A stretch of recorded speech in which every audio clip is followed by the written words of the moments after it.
Assalamualaikum warahmatullahi wabarakatuh.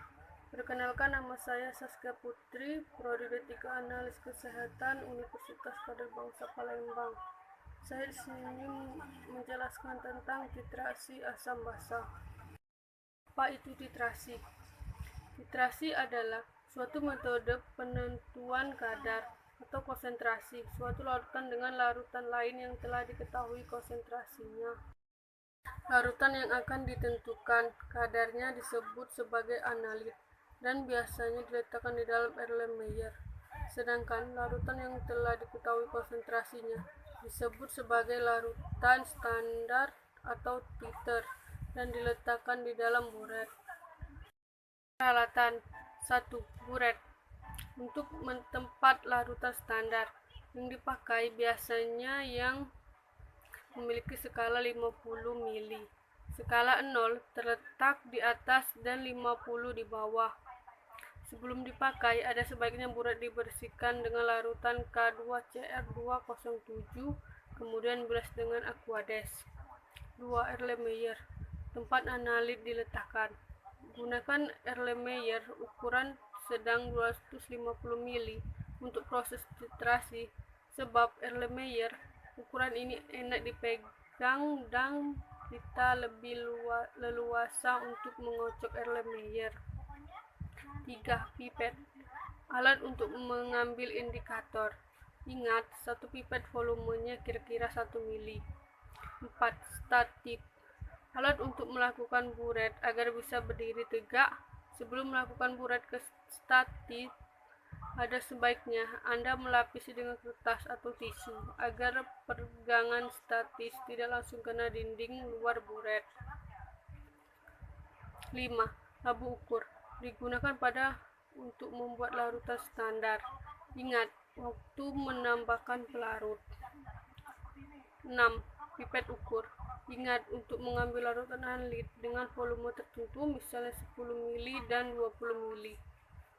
7. Karet penghisap. Alat ini digunakan untuk menghisap larutan pada waktu kita mengambil larutan dengan menggunakan pipet ukur. Lanjut, larutan standar adalah larutan yang disiapkan dengan cara menimbang secara akurat suatu zat yang memiliki kemurnian tinggi dan melarutkannya dengan jumlah tertentu pelarut dalam labu ukur. Syarat zat yang bisa dijadikan standar primer. 1. Harus 100% murni. 2. Zat tersebut harus stabil baik pada suhu kamar ataupun pada waktu dilakukan pemanasan. Standar primer biasanya dikeringkan terlebih dahulu sebelum ditimbang. 2. 3. Mudah diperoleh. 4. Biasanya zat standar primer memiliki massa molar atau MR yang besar. Hal ini untuk memperkecil kesalahan relatif atau error pada waktu proses penimbangan. Menimbang zat dalam jumlah besar memiliki kesalahan relatif yang lebih kecil dibandingkan menimbang zat dalam jumlah yang kecil. 5.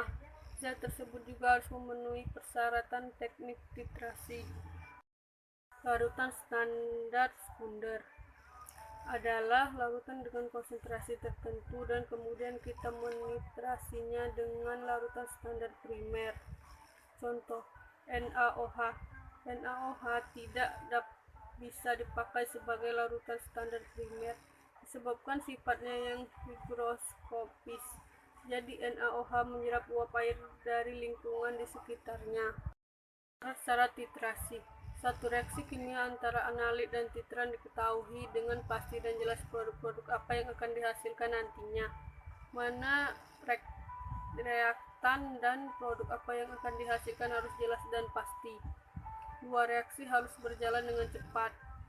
3. Harus ada sesuatu yang bisa menandakan atau mengindikasikan bahwa reaksi antara analit dengan titran sudah ekivalen secara stoikiometri, baik itu dengan perubahan arus listrik, perubahan pH, perubahan indikator atau apapun yang digunakan untuk mengamati perubahan tersebut. 4.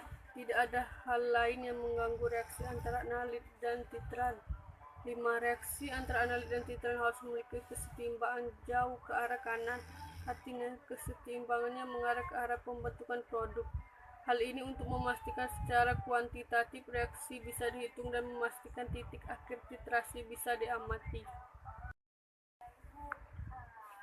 Titik ekuivalen, titik di mana titrasi mencapai setara secara stoikiometrik. Titik akhir titrasi, titik di mana proses titrasi diakhiri disebut sebagai ditandai dengan indikator sehingga mudah dilihat secara manual. Jarak antara titik ekuivalen dan titik akhir titrasi tidak boleh terlalu jauh sehingga akan mempengaruhi hasil akhir titrasi. Menemukan titik ekuivalen adalah tunjuk akhir titrasi. Contoh, jika kita mempunyai senyawa basa yang mengandung 0,250 mol OH+, kemudian dititrasi dengan H+, titik ekuivalen tercapai ketika 0,250 mol H+ ditambahkan. Titik akhir titrasi. 1. Titik akhir titrasi tercapai ketika titik ekuivalen telah terlewati. 2. Biasanya terjadi setelah terdapat sedikit titran yang tidak lagi bereaksi atau berlebih. 3. Pada sebagian besar kasus, perbedaan antara titik akhir titrasi dan titik ekuivalen tidak signifikan dan dapat diabaikan. Jenis titrasi. 1. Asam basa. 2. Pembentukan kompleks. 3. Pengendapan atau prekipitasi. 4. Oksidasi atau reduksi. Titrasi balik.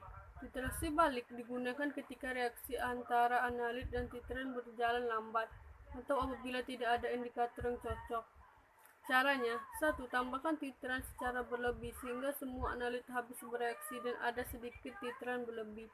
2. Titrasi kembali kelebihan titran dengan titran kedua untuk memperoleh titik ekuivalen. Ini adalah gambaran titrasi balik atau contoh dari titrasi balik. Titrasi asam basa adalah reaksi penetralan. Jika larutan bakunya asam disebut asidimetri, jika larutannya bakunya basa disebut alkalimetri.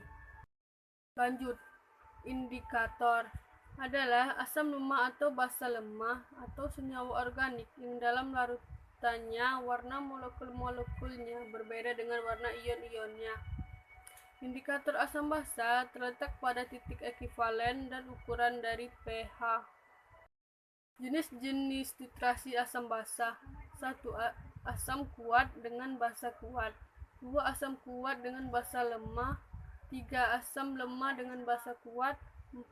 Asam kuat dengan garam dari asam lemah. 5. Basa kuat dengan garam dari basa lemah. Asam kuat dengan basa kuat. Contohnya, asam kuat HCl, basa kuat NaOH. Persamaan reaksi. HCl plus NaOH menjadi NaCl plus H2O.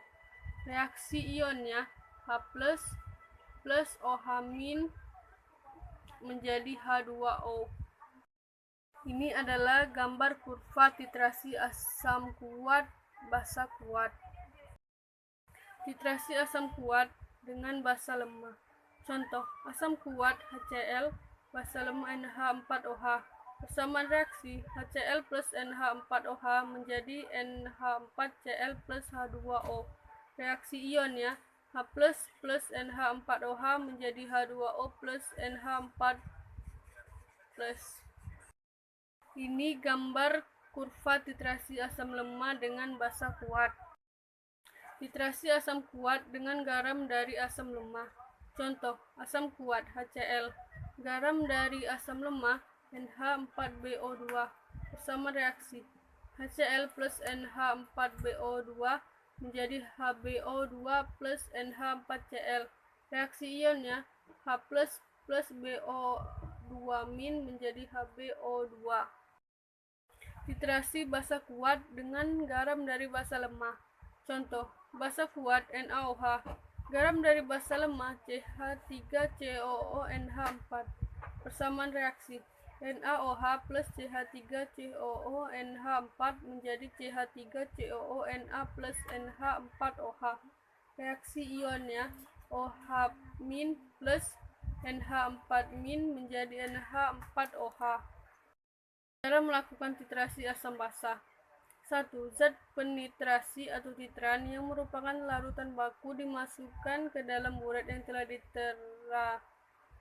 2. Zat yang dititrasi atau titrat ditempatkan pada wadah atau gelas kimia atau Erlenmeyer. Ditempatkan tepat di bawah buret berisi titran. 3. Tambahkan indikator yang sesuai pada titrat, misalnya indikator phenolphthalein. 4. Rangkai alat titrasi dengan baik. Buret harus berdiri tegak, wadah titrat dapat dibawa ujung buret dan ditempatkan sehelai kertas putih atau tisu putih di bawah wadah titrat. 5. Atau titrat yang keluar dari buret. Titrat dikeluarkan sedikit demi sedikit sampai larutan di dalam gelas kimia menunjukkan perubahan warna dan diperoleh titik akhir titrat. Setelah itu saja yang saya bisa jelaskan tentang titrasi asam basa. Saya ucapkan terima kasih. Wassalamualaikum warahmatullahi wabarakatuh.